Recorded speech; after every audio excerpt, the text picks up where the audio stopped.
Hello, everyone. I'm Mr. Five. Today, I'm bringing you the story of Jasmine Taylor, a black woman who was wrongly accused, but no one knew she was a former Navy SEAL. A cop thought he could take her down easily, but the truth always finds a way to shine. Join me as we uncover this story, and I promise you won't be able to look away. Los Angeles, the city of dreams, dazzling lights, but also a place filled with injustices that many choose to ignore. Here, racism isn't always blatant, but it lingers in the alleys, on the streets, and in the decisions of those in power. On a sweltering summer night, Jasmine Taylor, a 65-year-old black woman, was driving home after meeting up with friends. Her silver Toyota glided slowly down Sunset Boulevard, the streetlights reflecting off the window, casting a glow on her sharp yet calm eyes. Jasmine wasn't an ordinary woman. She had served 20 years as a Navy SEAL, completing dozens of high-risk missions and facing death more times than she could count. But tonight, she had no idea she was about to step into a different kind of battlefield, a fight against an unjust system. Behind Jasmine, flashing red and blue lights suddenly lit up. A police car blared its siren, signaling her to pull over. She let out a quiet sigh, checked her rearview mirror, and slowly pulled to the side of the road. There was no reason for her to be stopped. "I didn't run a red light. I wasn't speeding. What is this about?" Jasmine rolled down the window, placed both hands on the steering wheel as protocol dictated, and waited. The officer stepped out of the patrol car, walking toward her at a deliberate pace. He was tall, with a buzz cut of blonde hair and cold blue eyes. Henry Wilson, a name well known in this neighborhood. Wilson had a reputation for harassing the black community, with multiple complaints against him, yet he had never faced any consequences. "Good evening, ma'am. Let me see your license and registration." Jasmine remained calm, carefully retrieving her documents from the glove compartment before handing them over. "Is there a problem, officer?" she asked, her tone composed without a hint of defiance. Wilson glanced over her papers, then smirked. "You know, a black woman driving around this neighborhood at this hour doesn't look quite right." Jasmine narrowed her eyes. That statement wasn't even veiled.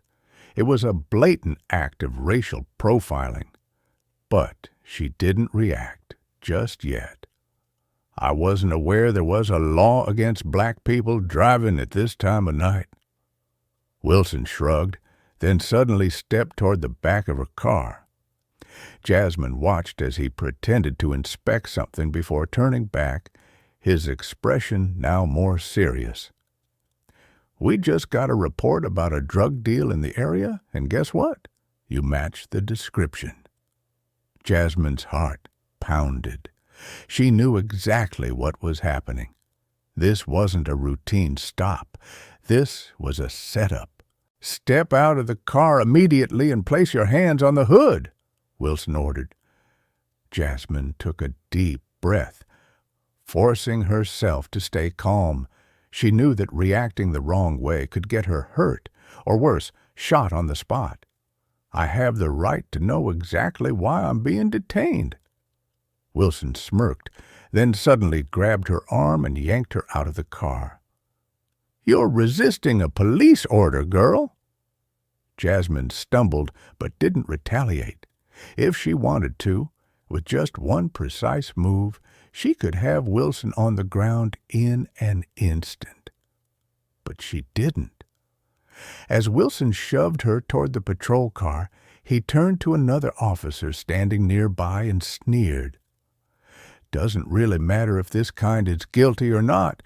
I bet the jury will believe me over her." Jasmine heard every word, and in that moment she realized he thought he had already won. Jasmine sat on the cold, hard bench inside a holding cell at the Los Angeles police station. She wasn't afraid. She wasn't shaken. She had been locked in far worse situations than this, but she was angry, not because she had been arrested, but because she knew how many others had been treated like this, without a chance to fight back. A voice echoed from beyond the metal bars. "This is just another day for us." Jasmine turned her head. A middle-aged black woman who looked like she had been through this before leaned back against the wall. "First time in. Welcome to their system," the woman said with a bitter smile. Jasmine was silent for a moment before replying, "I won't let them bury me." The woman studied her for a second, then chuckled. "They'll try, but if you got a way out, then make sure they see it." The next morning, the cell door creaked open. A young man with a tense expression stepped inside. "Jasmine Taylor?" he asked. "I'm Jack Thompson, your attorney." Jasmine studied him for a moment before giving a slight nod. She knew this battle was just beginning. Jack opened the file in his hands and let out a weary sigh. "They're charging you with assaulting a police officer. We're going to have to fight hard." Jasmine gave a faint, knowing smile. "Trust me, Jack. I've fought battles far tougher than this." Jack frowned. "What do you mean?" Jasmine met his gaze, her voice calm but commanding. "I was a lieutenant commander in the Navy SEALs." Jack froze for a second. Then, as realization dawned, his eyes filled with determination. "We're going to win this case. And this is where the real fight begins. Join me as we step into the courtroom, where the truth will be revealed and justice must be served." Before the sun had a chance to rise over Los Angeles, Jasmine Taylor was escorted from her jail cell to the courtroom. The calm on her face was like an impenetrable shield, betraying no fear. She had stood in the midst of brutal battlefields, witnessed horrors far worse than this. But this time, the fight wasn't against bullets and bombs. It was against the injustice of the legal system. In front of her stood the cold, sterile courtroom, a place where everything had already been set against her. Henry Wilson, the officer who had framed her, sat at the plaintiff's table, smug and self-assured, his eyes filled with challenge. He had no idea today would not go the way he expected. Beside Jasmine sat Jack Thompson, her young, determined attorney. He looked tense, but when he glanced at Jasmine, something about her steady gaze gave him confidence. Her certainty wasn't arrogance. It was the quiet assurance of someone who knew the truth was on her side. "I know this case won't be easy to win," Jack murmured as they stepped inside. "But we're going to fight." Jasmine gave a slight nod. "I'm used to tough battles, Jack. This is just another one." Judge William Anderson entered the courtroom, striking his gavel against the bench to signal the start of the trial. He was a man in his 60s, his stern expression giving little away. "This court is now in session for the trial of the defendant Jasmine Taylor, who stands accused of assaulting Officer Henry Wilson and resisting arrest. The plaintiff, the Los Angeles Police Department, is represented by Prosecutor Joseph Moore." Jasmine sat in silence, carefully observing every detail. She felt no urgency to react. She knew that when the time was right, a single statement could turn everything upside down. Joseph Moore, a seasoned prosecutor, stepped forward to deliver his opening argument. His tone dripped with feigned righteousness, as if he truly believed Jasmine was a dangerous criminal. "Ladies and gentlemen of the jury," he began, his gaze sweeping across them, "this case is a textbook example of a citizen defying law enforcement. The defendant acted violently, attempted to seize a police officer's weapon, and put his life at risk. If we do not hold her accountable, we set a dangerous precedent." Jasmine let out a faint, sharp smile. His words sounded rehearsed, like a script recycled from countless other cases where innocent people had been cornered with no chance to defend themselves. Wilson was called as the first witness. He stepped onto the stand, adjusting his collar, trying to appear confident. But Jasmine could see the telltale signs of nervousness. His fingers clenched slightly, and his gaze flickered when he glanced at the jury. That night, I was on patrol when I noticed the defendant standing near a closed storefront acting suspiciously. When I approached, she immediately became aggressive, refused to show identification, and when I attempted to restrain her, she attacked me, trying to grab my firearm from my belt. His words echoed through the courtroom, but he had no idea that those very words would become the blade that would end his career. After Wilson finished his testimony, Jack Thompson rose from his seat, his expression unnervingly calm. He walked slowly toward the witness stand, locking eyes with Wilson. "Officer Wilson, you stated that the defendant tried to grab your gun?" Wilson nodded. "That's correct." "Then can you explain why her fingerprints weren't found on your gun's holster?" The courtroom fell silent. Wilson flinched for just a fraction of a second, but quickly regained his composure. "She could have been wearing gloves." Jack let out a faint smirk. "Interesting. Then can you also explain why the bruises on the defendant's arm are consistent with the grip of someone trying to restrain her, rather than someone struggling to attack?" The jury exchanged glances. Wilson's words were beginning to lose their weight. Jasmine remained silent, watching.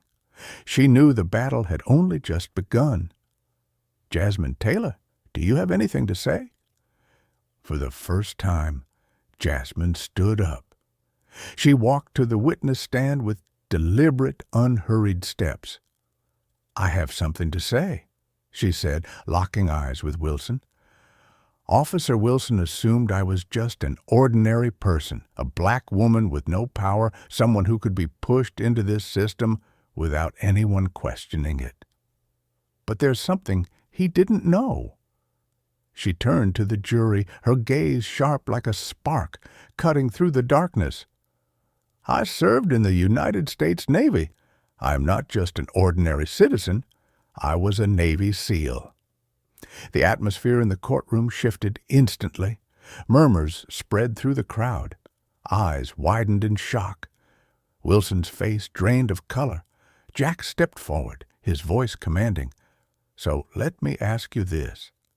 Does it make any sense that a former Navy SEAL, a woman trained to survive the most dangerous situations, would randomly attack an unarmed police officer?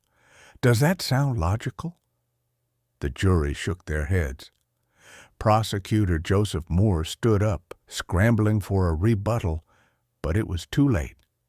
Jasmine turned back to Wilson, her voice steady and resolute as it echoed through the courtroom.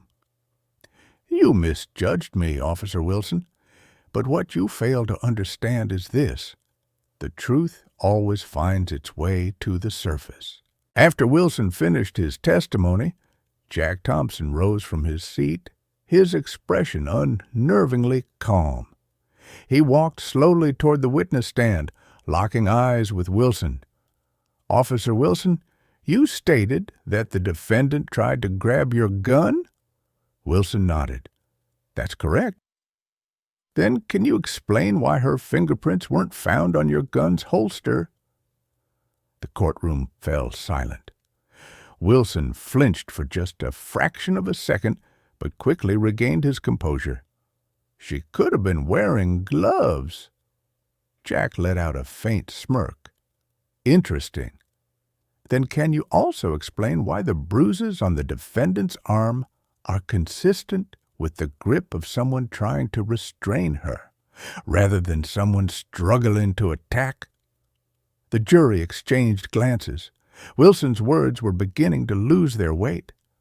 Jasmine remained silent, watching.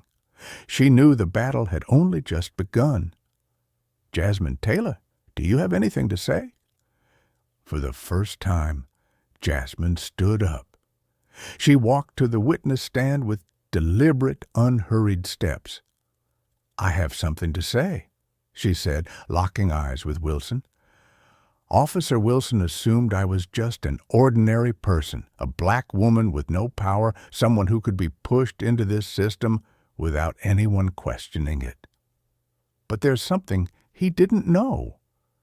She turned to the jury, her gaze sharp like a spark, cutting through the darkness. I served in the United States Navy. I am not just an ordinary citizen. I was a Navy SEAL. The atmosphere in the courtroom shifted instantly. Murmurs spread through the crowd. Eyes widened in shock. Wilson's face drained of color. Jack stepped forward, his voice commanding. So let me ask you this. Does it make any sense that a former Navy SEAL, a woman trained to survive the most dangerous situations, would randomly attack an unarmed police officer? Does that sound logical? The jury shook their heads. Prosecutor Joseph Moore stood up, scrambling for a rebuttal, but it was too late. Jasmine turned back to Wilson, her voice steady and resolute as it echoed through the courtroom. You misjudged me, Officer Wilson, but what you fail to understand is this. The truth always finds its way to the surface. Jack stepped forward, his eyes filled with confidence. Ms. Taylor, I have an important question for you. Jasmine gave a slight nod. If a Navy SEAL is attacked, how would she respond? The entire courtroom held its breath. Jasmine took a deep breath before speaking, her voice clear and unwavering. A Navy SEAL would neutralize the threat within seconds. If I had truly wanted to attack Officer Wilson, he wouldn't be sitting here today testifying against me. Boom! The courtroom erupted. Moore's face went pale. Wilson was sweating. Jasmine's answer had just dismantled their entire case. Judge Anderson slammed his gavel. Order in the court! But everyone in the room already knew the battle was shifting in Jasmine's favor. Just as the tension in the courtroom reached its peak, something unexpected happened. A young police officer, Michael Reed, stood up from the back row. He had worked alongside Wilson before. Jack noticed him immediately and wasted no time. Officer Reed, do you have any information relevant to this case? Reed took a deep breath. Every eye in the courtroom was on him. I reviewed the surveillance footage from a nearby camera, and I have a copy of the recording. Boom! Wilson whipped around, his eyes wide with panic. Moore looked stricken. Reed, what the hell are you doing? Reed stepped forward and placed a USB drive on the judge's desk. I can't stand by and watch an innocent person be framed. I filed an internal complaint, but it was dismissed. I refused to stay silent any longer. The courtroom erupted. Judge Anderson played the video, and everything changed forever. The footage showed that Jasmine had never resisted. It was Wilson who had shoved her against the police car, without any justifiable reason. The jury was stunned. Moore had nothing left to say. Wilson dropped his head onto the table. He knew the game was over. In just 45 minutes, the jury returned with their verdict. Judge Anderson turned to Jasmine. Defendant Jasmine Taylor, this court finds you not guilty. Boom!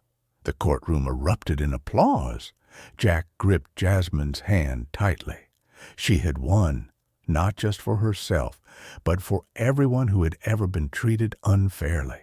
In the corner of the courtroom, Officer Henry Wilson sat frozen, his eyes empty.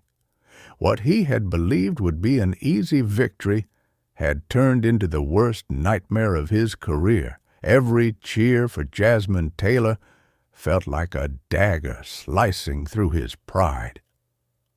Judge William Anderson slammed his gavel down. "Officer Wilson, stand up." Wilson trembled as he rose to his feet, sweat beading on his forehead. He knew this wasn't the end. This was just the beginning of the storm heading his way. "The court accepts the jury's recommendation. We will be forwarding your case to Internal Affairs for a full investigation into your misconduct in the wrongful arrest of Jasmine Taylor." The courtroom erupted. Wilson's mouth fell open.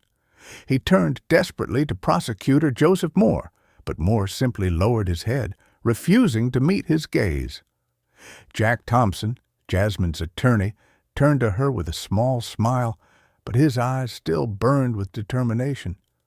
"We won, Jasmine, but you know what? A not guilty verdict isn't enough. He tried to destroy your reputation, your life." Jasmine nodded slowly. "I don't need revenge, Jack, but I do need to make sure he never gets the chance to hurt anyone else." Jack smirked. "Then I think it's time we sue Henry Wilson for abuse of power." Once again, the storm was just beginning. Just 1 week after the trial, Wilson was officially placed on administrative leave. An internal investigation was launched, and the media erupted with coverage of his scandal. At the Pashkos, Los Angeles Police Department, Captain Mark Peterson called an emergency meeting.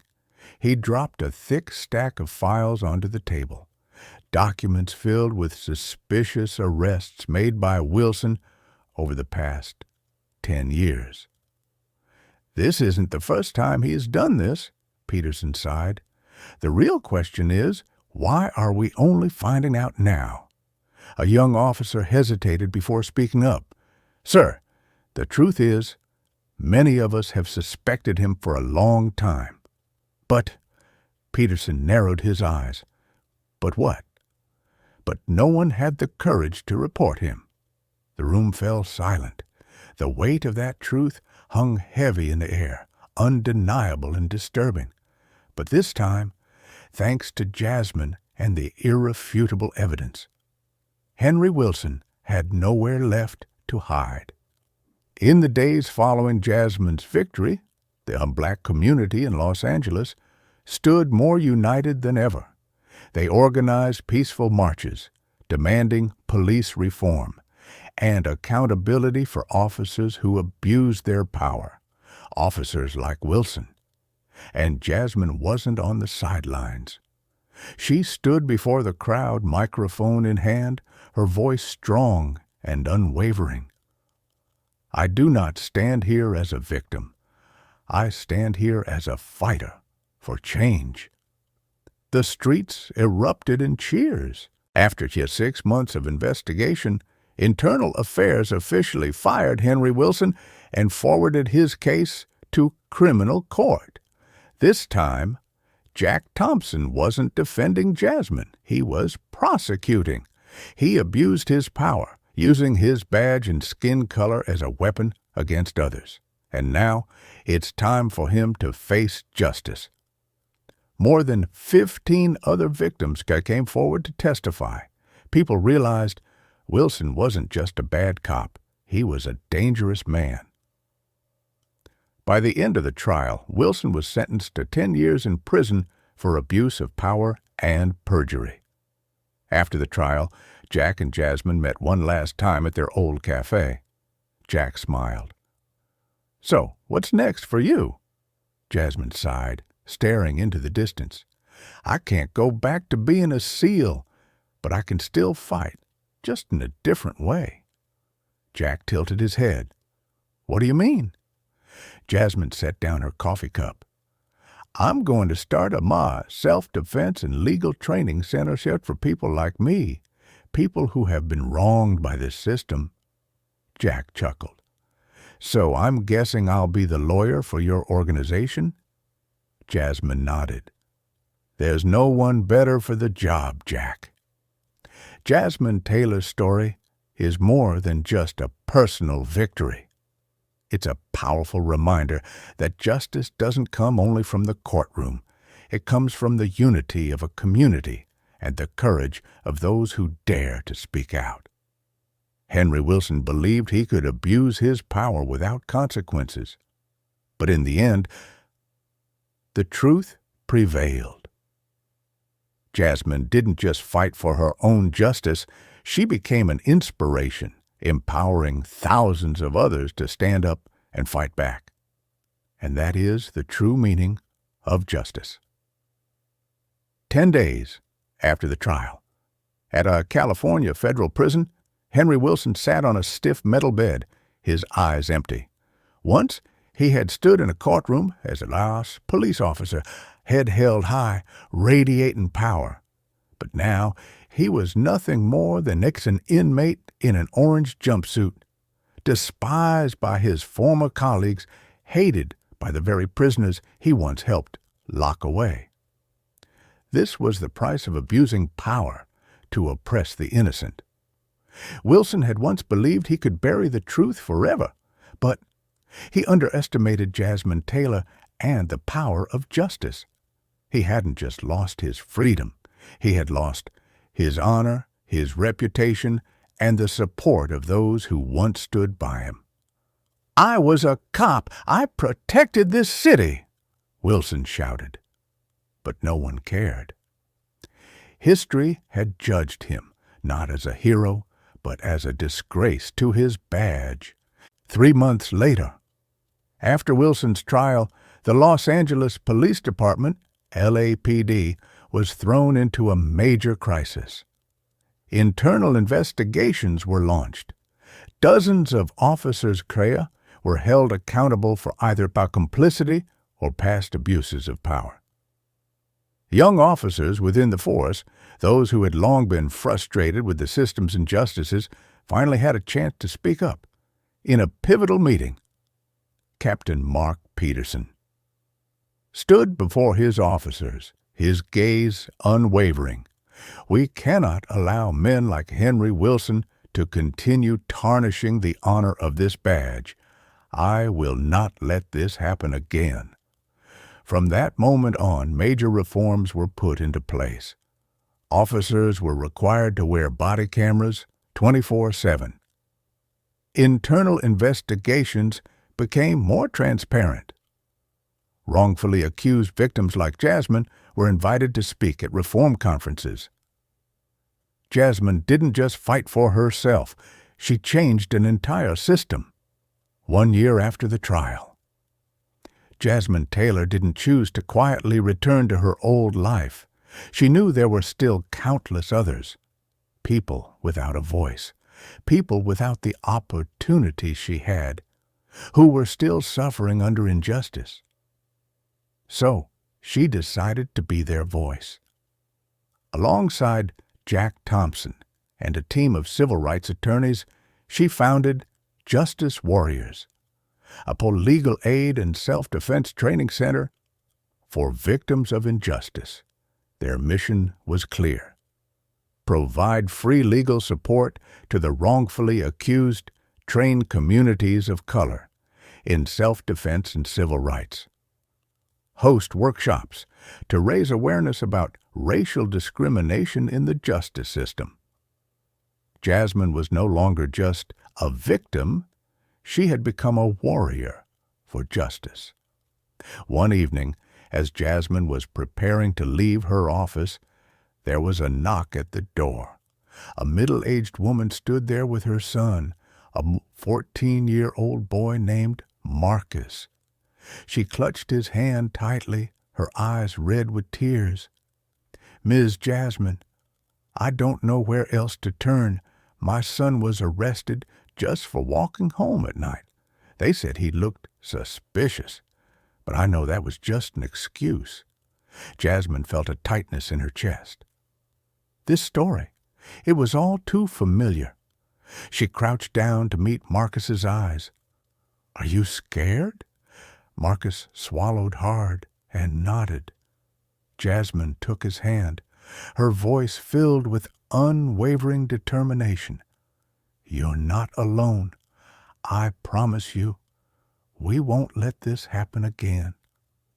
And just like that, a new battle began. Don't think you can change the system.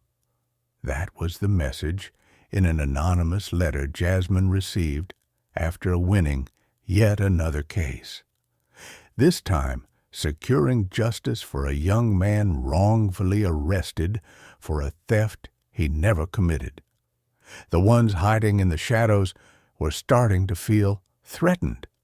Jasmine read the messy, scrawled handwriting, but instead of fear, she simply smiled. This wasn't the first time she had faced threats. She had been framed by Wilson, silenced by the justice system, and doubted by society. But she was still standing, and she wasn't backing down. She handed the letter to Jack Thompson, her closest ally. "They're getting scared, Jack. That's a good sign." Jack frowned, his concern evident. "But it also means they'll do anything to stop you." Jasmine crossed her arms, her gaze sharp. "They can try, but I'm not so easily silenced."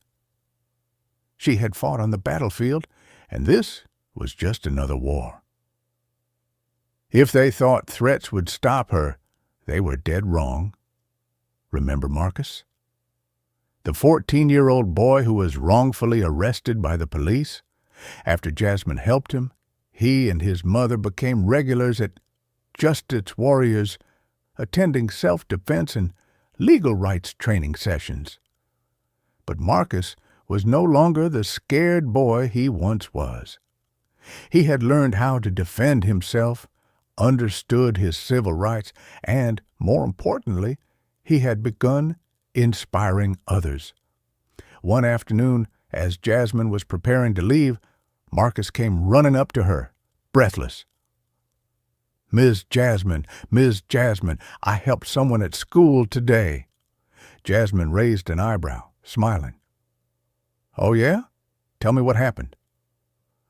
Marcus took a deep breath and began his story. At school, a black student was accused of stealing simply because he was standing near the area where something went missing. But Marcus stood up for him, asking the teacher if they had any actual proof. He reminded everyone that a person is innocent until proven guilty. The classroom fell silent, and the teacher had no answer. Eventually, the real culprit was caught, and Marcus's friend was cleared of any wrongdoing. Jasmine looked at the young boy standing in front of her, pride swelling in her chest. "You did the right thing, Marcus. Never stop speaking up." Marcus beamed, his eyes shining with confidence. "I'll never be afraid again, Miss Jasmine." This was why Jasmine kept fighting. Not just to protect herself, but to build a stronger generation, one that would never back down in the face of injustice. 6 months later, one evening, as Jasmine was leaving the Justice Warriors Cora headquarters, a par black SUV suddenly swerved in front of her, blocking her path.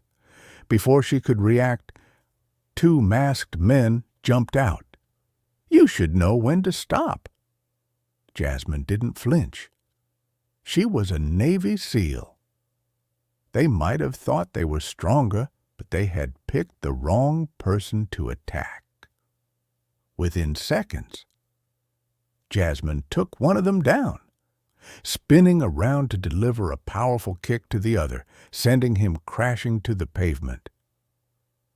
By the time the police arrived, both men were sprawled out on the sidewalk. But Jasmine knew this wasn't just a random attack. Someone wanted to send her a message. But once again, she wasn't stopping.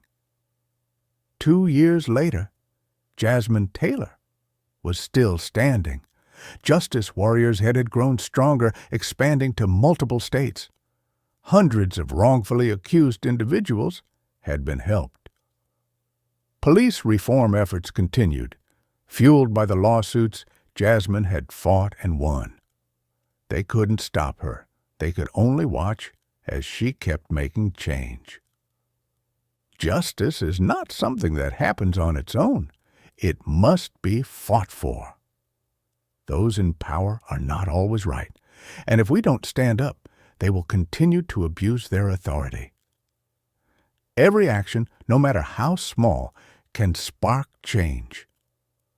Jasmine Taylor didn't just fight for her own justice. She helped change an entire system, and the fire she ignited will never burn out.